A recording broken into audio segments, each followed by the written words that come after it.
What's going on, everybody? Welcome back to ICNV Drivers Edition, and today got another hot topic for you.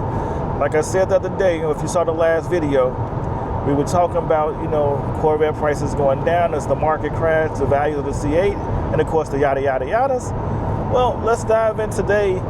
Let's talk about how bad is the Corvette market. Are the car values really that bad? So let's talk about it.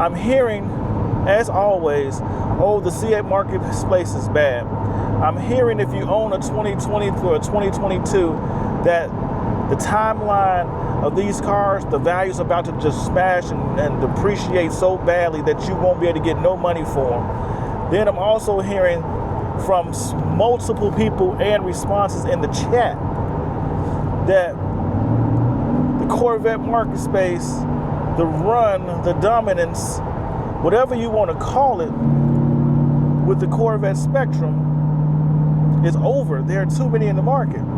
Well, let's calm down and have a real conversation. So first off, yes, there are a lot of Corvettes in the market space, but I will be completely honest with you. The market seems flooded. You see Corvettes more than you ever seen them before. The C8s are everywhere, and I say that again, the C8s are everywhere.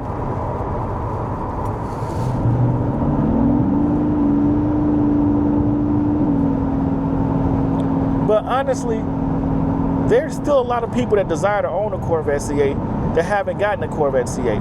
And even though there are so many cars on the market space, if you actually take a look at the values, the prices, and so forth, you're still seeing 2020 Chevy Corvettes with 40 and 50,000 miles still selling or being advertised for 60 grand. So that tells you that the market is really stable. And I think that's interesting because we're talking about cars. And I say that again, we're talking about cars that initially started out around 60 grand. And so, yep, 5 years later in 2025, these cars are still being listed at 60 grand. Now, mind you, many of these cars are now 2 LTs and 3 LTs, but at the end of the day, if you owned a car for 5 years and you bought it at MSRP and all you lost was 20 grand, I think that's a good point. I think that's a good staple. So when people say the market space or the market of these cars is like falling badly and you need to bail or they won't be worth anything, I completely disagree. And the main reason why I disagree is because a sports car, a mid-engine sports car, will always have a place in the car community. And if you think about that, the Corvette C8 is still a better sports car than the Audi R8 V8 ever was. And you still see those cars selling in the 60s today. And we're talking about cars that was built back in, 2010, 2012? So I'm not saying it's going to be the Audi R8 because there's still some rare factor with the Audi R8. But what I am sitting there saying to you is that people still buy Audi R8s today, and the rare factor may play a part with it when you purchase a V8 R8, but there are still many Corvette loyalists who desire to own a C8, but their market price range is into $50,000 or $40,000. Now, yes, at some point the C8 will become a $40,000 car, $45,000, but that time isn't today. Maybe 2 years from now. But the other thing I always hear people complain about, or should I say mention, the reason why the Corvettes are going to depreciate so fast is, there are going to be a lot of high-mile vehicles on the market space. And I'll just be honest with you. When I go out to events and I run across C8 owners, especially like the Corvette loyalist C8 owners, many of them have 2020s through 2022s, and they still haven't hit the original change your filter 7,500 mile requirement. So to think there's going to be a lot of high mile cars in the market space in the next, I guess you could say, 2 years, I just don't see it. But then again, maybe the ones that aren't driving their cars are planning on being long-term owners. But at the end of the day, it's still based around the fact that you have to put miles on the car. I don't know, I just have to shake my head at this conversation, because a lot of people like to hit the panic button and freak out. But it's not a freak out moment, if you ask me. It's more of a be happy with your purchase moment. If you're looking to buy a car, it's a great time to get in the market moment. If you're looking to get your hands on a nicely equipped base C8, the used market is probably your friend right now, the best it's ever been in the past 3 years. But I get it, because you have some people that look at the fact you can still buy the car new with $6,000 rebates. I'm not going to say rebates, but discounts. And you feel like, the Corvette market is messed up. But what you haven't taken into consideration is those new cars with those $6,000 discounts, those MSRPs start in the 70s. So you're getting a base C8 with a $72,000 starting MSRP for 66 grand. But you're talking about buying a 3LT with lots of equipment options, nose lift if you can find it. Many have it now. You're talking about more equipped cars with low miles that you can still get in the same price range. Now, if you ask me, unless you're looking to get the upgraded interior, but that's still a hard argument for me, because regardless of what people say or believe, the first version of the C8 is not a bad version of the C8 to own. And with that being said, I would still get the first version of the C8. The wall of buttons isn't as bad as many people make it seem. I will admit to you, the charging pad location or the charging thing for your phone is in a bad spot. But honestly, it's not so much as in a bad spot that's the problem. The real factor is most upgraded phones, people who go like the iPhone Pro Max, or you get like a Samsung phone and you go like to the Ultra, the bigger versions, they just don't fit into the charging pad holder, which that's what became the real issue. So now with the newer version of the interior, you can still charge those phones wirelessly and there's a place for them. Whereas in the old version of the car, that is truly the struggle, that there's no place for those type of phones. But everything else, I would still own one. I would still look to get one. Now, I'm not going to lie to you. I do like the 2026 changes, the makeovers, the extra screen, the touch screen factor on the side, and the controls you can do. It's nicer. It is up-to-date technology. And that's what you have to ask yourself. How much are you willing to, I would say, overcompensate for up-to-date technology? Because in my opinion, me purchasing a fully loaded 3LT, well, let's just say 2,000 miles from a 2020 to a 2022 model year car versus paying a slightly discounted, even if you get 10 grand off, many 2026 Model 3 LTs can range into the $102,000 to the $109,000 range on the MSRP. So even getting that discount, you're talking about a $90,000 car. Is it worth? Now I have to ask you again, is the new interior worth $30,000?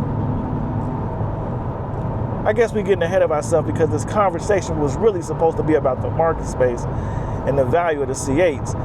And at the end of the day, you're still in a good place. C8 values are holding strong. I've been looking to unload Zeus, and I am in Zeus now. I've been looking to unload Zeus, and my 3LT still demands today, with 35,000 miles on it, still demands $58,000 to $62,000 in trade value. Think about that. We're talking about a car that MSRP was 87 grand. And 5 years later, it's lost $30,000 in value. Now, considering people buy Malibus and Impalas and things of that nature, and 5 years later, their car is only worth $1,000, $2,000, $3,000, and they paid about 30 grand for them, that's normal. So don't let people fool you when they sit there and say, oh, that's terrible. No, it's not. That's normal. And for what you're buying, a Corvette, a mass-produced sports car, and you still have that type of value, I don't see how you can complain. I don't see how you discredit the product. Now, I will admit, I think the biggest problem is GM did flood the market, because these cars could have been the first Corvette platform to retain premium value from base model to elite performance car if they'd have just kept their initial, we're looking to build 125,000 cars overall. But I get it. When it's hot, and when you making the money, go get that pot. Go get that bag, as they say. So, just some thoughts for you to think about. If you have any questions in the comments, drop them in the comments below. Let me know what you're thinking. Do you believe that the marketplace is stable? Do you believe the values that people are getting for their Corvette is too high, too low? Let me know your thoughts. Because I'll be honest with you. I know a couple people today who have 2020 and 2021 Corvettes, and they don't even care to move. And they're like, although the money is there, they're thinking about upgrading the car because the value and the equity they have in the car is so strong that they're thinking about upgrading to something else. But then it becomes that love factor, because the worst thing you can do, if you ask me, when being in the Corvette community or in the car community, is if you really want to upgrade for performance or for a better version of your car, fall in love with the modifications you've done thus far and allowing that to keep you into that space. That's that hard decision to move away from. And like I said, I talked to a lot of people who put money into their cars to change the appearance of their cars, who honestly didn't expect to have this type of value with their cars. That's the thing people don't understand. A lot of people have come in this space and they talk about the Corvette, not even understanding the previous versions of the Corvette never held value like this. So a lot of owners that bought their cars were not expecting to have this type of equity in their car this late into the game.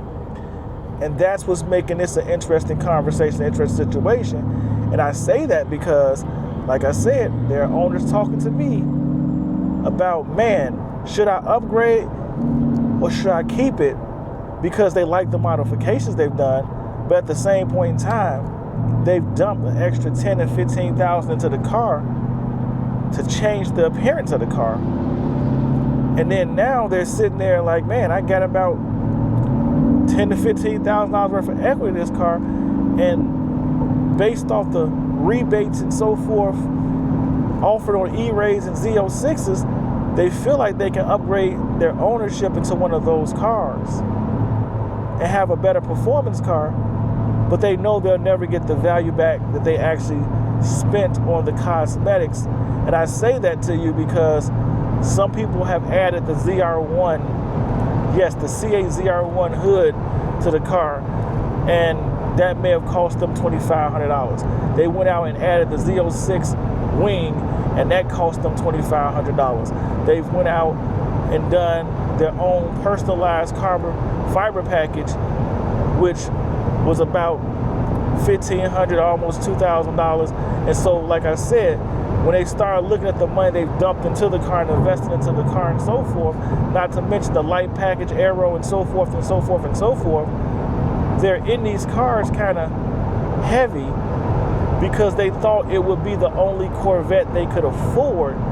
But now realizing that they have equity in their car and they can use that along with rebates and possibly get a higher performing version for the same money they're paying now, that's a different conversation. That's a conversation many of these guys have never had. at least not this late in the game. So, but I guess that's a conversation for another time. ICNV Drivers Edition. Go ahead and hit that like button, subscribe to the channel, join the ICNV Drivers Edition community. We are an interactive community, which means if you hit me up on any one of my social media platforms or in the comments below, I'll do my best to respond. And if the topic you bring up is interesting enough, just like this one, I may even shoot a video on it. But don't forget, we're all made in His image and given dominion over the world, which means we weren't just meant to be. So chase your dreams, build your visions, never ever give up, and embrace your own identity. It is okay to be unique. He's not done with you, and He's definitely not done with me. We were all given a unique gift to become the best version of ourselves that we possibly can be.